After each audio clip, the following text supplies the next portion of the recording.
आता time zone बघितल्यानंतर आपण नेक्स्ट पार्टला जाऊया, तो म्हणजे सॉलिस्टिस आणि इक्विनॉक्स. थोडक्यात आपण काय बघणार आहोत तर पृथ्वीवर जे वेगवेगळे सीझन्स असतात, हे वेगवेगळे सीझन्स कशामुळे होतात आणि त्याच्या मागचं कारण काय हे आपण बघणार आहोत. ऋतू जे आहेत हे वेगवेगळे ऋतू का का होतात नेमके, ह्याच्या मागचं कारण कधी जाणून घेण्याचा प्रयत्न केलाय का? बघूया नेमकं काय होतं ते. तर यासाठी तुम्हाला काही बेसिक गोष्टी माहीत असणं गरजेचं आहे. सो जरा मला पृथ्वी म्हणजे ग्लोब जे आहे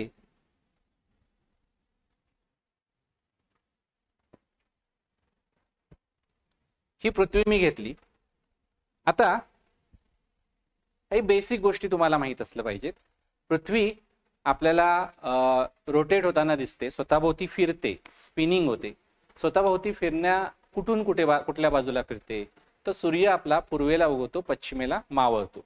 त्यामुळे याच्या बरोबर विरुद्ध दिशेने स्पिनिंग होत असणार आहे. म्हणजे पश्चिमेकडून पूर्वेकडे हे स्पिनिंग होत असणार आहे, पश्चिमेकडून पूर्वेकडे हे असं स्पिनिंग होत असणार. लक्षात आलं? हे असं स्पिनिंग होत असणार आहे. आता या पृथ्वीचं अजून एक वैशिष्ट्य तुम्हाला सांगतो. पृथ्वी जी फिरत आहे ही एका ऍक्सिस भोवती फिरत आहे. हे जे स्पिनिंग होत आहे हे एका ऍक्सिस भोवती, हे जे बाय द वे जे स्पिनिंग असताना त्याला रोटेशन असं म्हणतात. आता स्पिनिंग होत आहे असं लक्षात आलं, हे असं स्पिनिंग होत आहे, हे असं कंटिन्युअसली स्पिनिंग होत आहे. स्पिनिंग स्वतःभोवती रोटेशन करता करता सपोज हा सन आहे, हा सन आहे, या सूर्याभोवती देखील फिरत आहे. बरोबर, सूर्याभोवती देखील अशी ही फिरत आहे सूर्याभोवती. या दोन गोष्टीमुळे ऍक्च्युली आपल्या इथं सीझन्स होतात.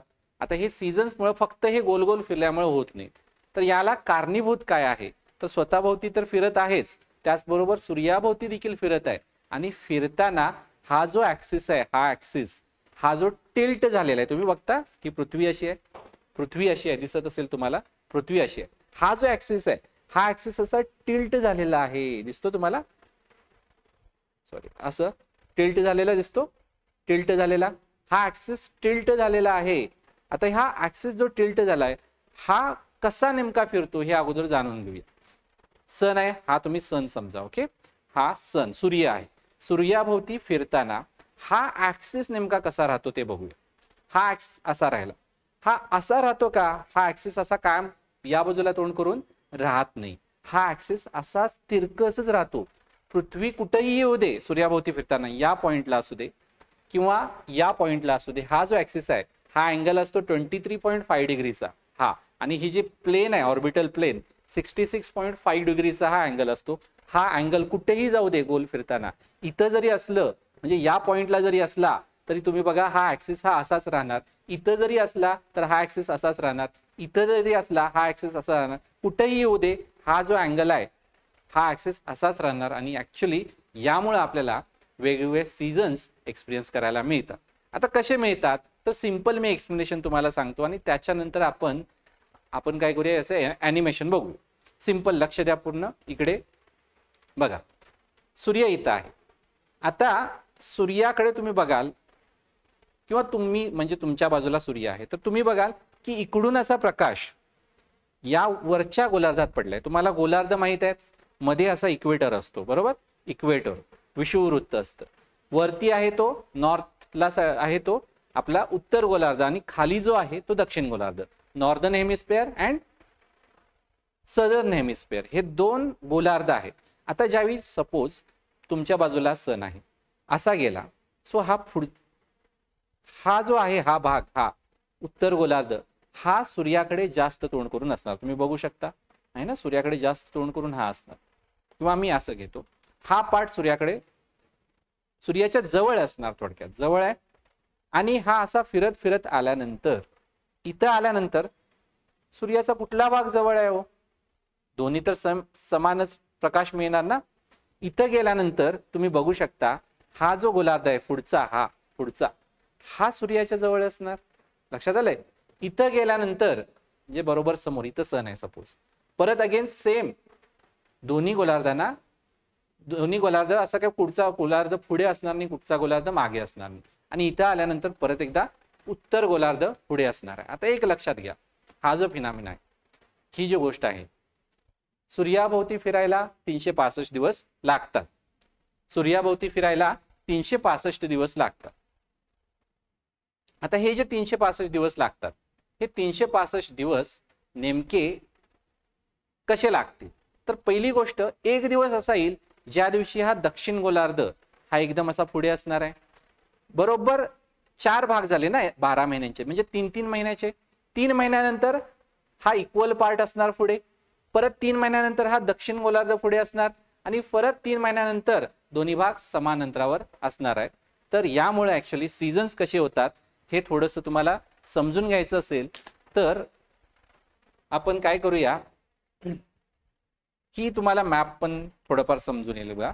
ऍक्सिस टिल्टेड आहे, हा भाग पुढे आला सूर्याच्या, पृथ्वीचा हा ऍक्सिस टिल्टेड जाणार कुठे पण. इथं आल्यानंतर बघा उत्तर गोलार्ध पुढे आलेला आहे, लक्षात आलं. त्यामुळे इथं सनरेज तुम्हाला डायरेक्टली मिळणार.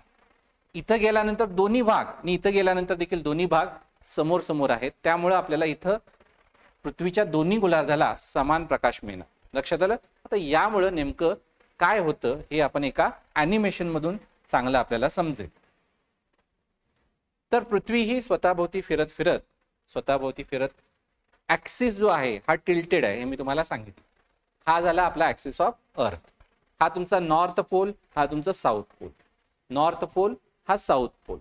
आता सूर्य तुम्हाला इथं दिसत आहे, कुठला तरी भाग सूर्याकडे असणार, त्याला प्रकाश मिळणार. जसं तुम्ही बघू शकता, स्वतःभोवती फिरत पृथ्वी सूर्याभोवती अशी फिरत आहे, बरोबर दिसत आहे. जो भाग सूर्याकडे असणार त्याला प्रकाश मिळणार.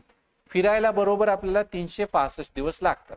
मगाशी मी सांगितल्याप्रमाणे तुम्हाला या ठिकाणी 3-3 महिन्याला एकतर हा गोलार्ध एकदा पुढे असणार, त्या बाजूला गेल्यावर हा गोलार्ध पुढे असणार, त्यानंतर या बाजूला गेल्यानंतर दोन्ही समान अंतरावर समान प्रकाश मिळणार, या बाजूला गेल्यानंतर समान प्रकाश मिळणार. तुम्ही बघू शकता, इथं गेल्यानंतर समान मिळतोय, इथं आल्यानंतर तुम्हाला उत्तर गोलार्ध जवळ दिसतो.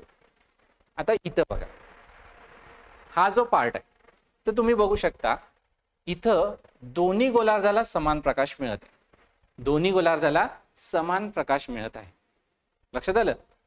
इथं काय होतं नेमकं, तर इथं सनरेज जे असतात हे बरोबर 90 डिग्रीमध्ये इक्वेटरला येऊन मिळतात.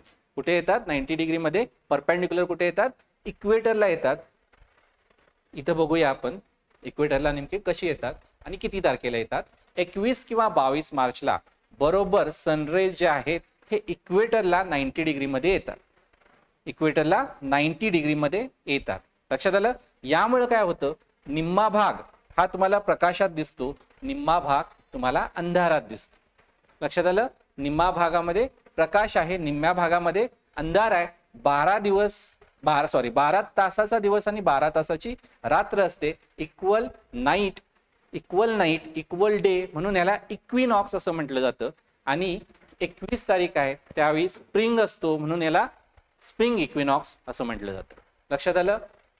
बघू शकता तुम्ही इथं तुम्हाला डायरेक्ट सनरेज पडत आहेत. निम्म्या भागाला तुम्हाला बरोबर कुठेही जा तुम्हाला 12 तासाचीच रात्र आणि इकडे 12 तासाचा दिवस तुम्हाला दिसून येणार आहे. त्यानंतर बघा 21-22 मार्च झाला, स्प्रिंग इक्विनॉक्स झाला. 3 महिन्यानंतर सूर्याचा कुठला तरी एक गोलार्ध सगळ्यात पुढे असणार. सो 3 महिन्यानंतर तारीख कुठली येते? एप्रिल, मे, जून. 21 जून किंवा 22 जून या दिवशी 21 जून किंवा 22 जून हा सूर्य आहे. यावेळी काय होतं बघूया.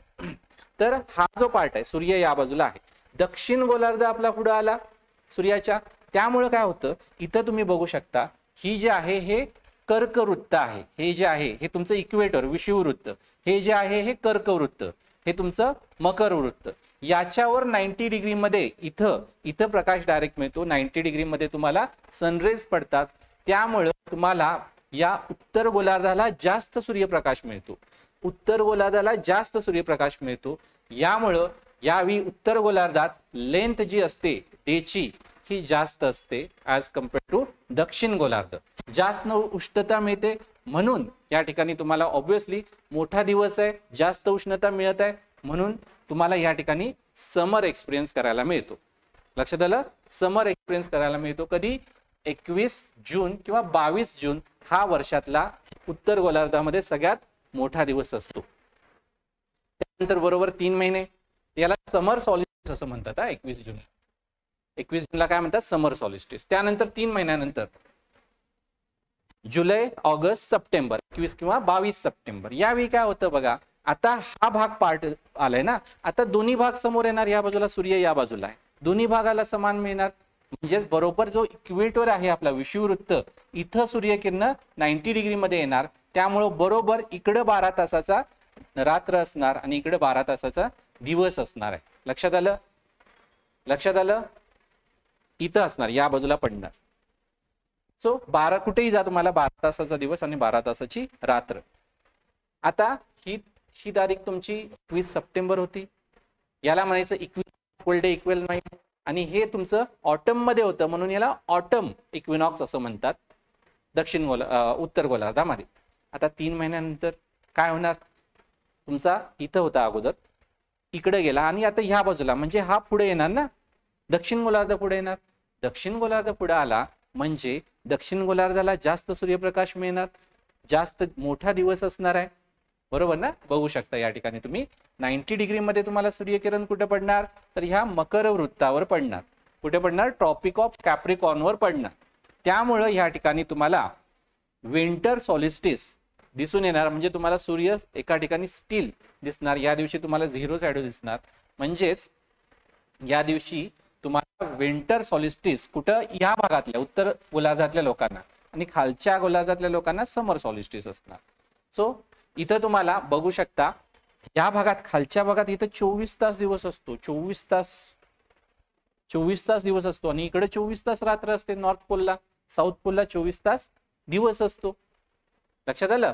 हे 21 डिसेंबरला.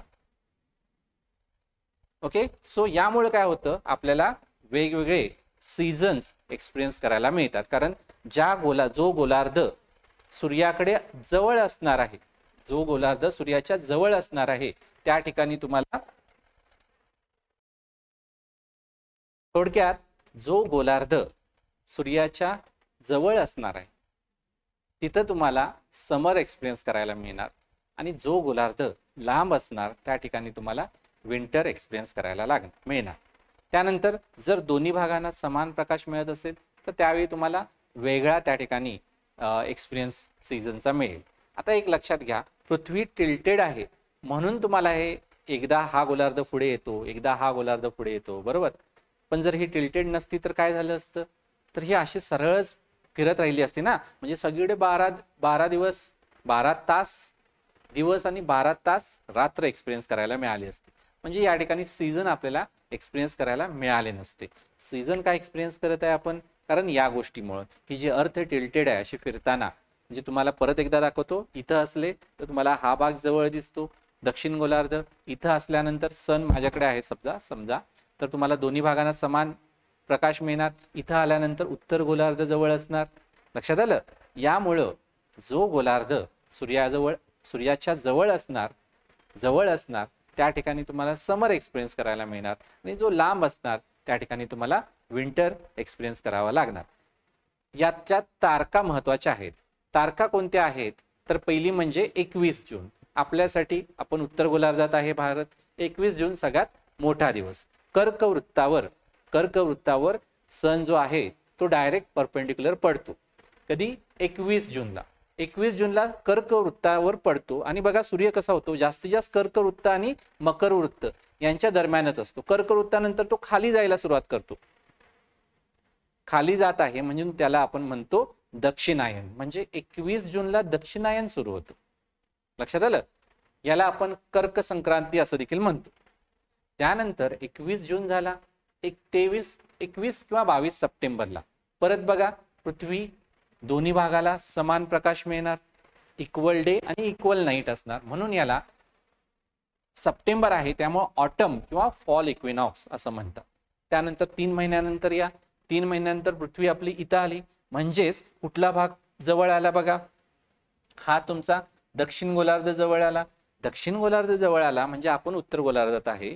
इथं तुम्हाला जास्त सूर्यप्रकाश मिळणार, वरती तुम्हाला कमी सूर्यप्रकाश मिळणार, बरोबर. इथं तुम्हाला विंटर सोलिस्टिस एक्सपिरियन्स करायला मिळणार. मकर वृत्तावर सूर्याची किरणे परपेंडिक्युलर पडणार, म्हणून या दिवशी मकर संक्रांती सुरू होते. मकर वृत्तावर जास्तीत जास्त सूर्यकिरणे परपेंडिक्युलर पडतात, त्याच्यानंतर परपेंडिक्युलर कुठे जातात, ही वरवर सरकतात, म्हणून या दिवशी उत्तरायण सुरू होतं. आपण याला विंटर सोलिस्टिस, वर्षातला सगळ्यात लहान दिवस असं म्हणतो. 3 महिन्यानंतर परत म्हणजे जवळपास 21 मार्चला या ठिकाणी परत अशी पृथ्वीची पोझिशन असणार, दोन्ही गोलार्धाला समान प्रकाश मिळणार, त्यामुळे इक्वल डे इक्वल नाईट असणार, म्हणून याला इक्विनॉक्स आणि स्प्रिंग आहे म्हणून स्प्रिंग इक्विनॉक्स असं म्हणतात. समजलं का? ठीक आहे.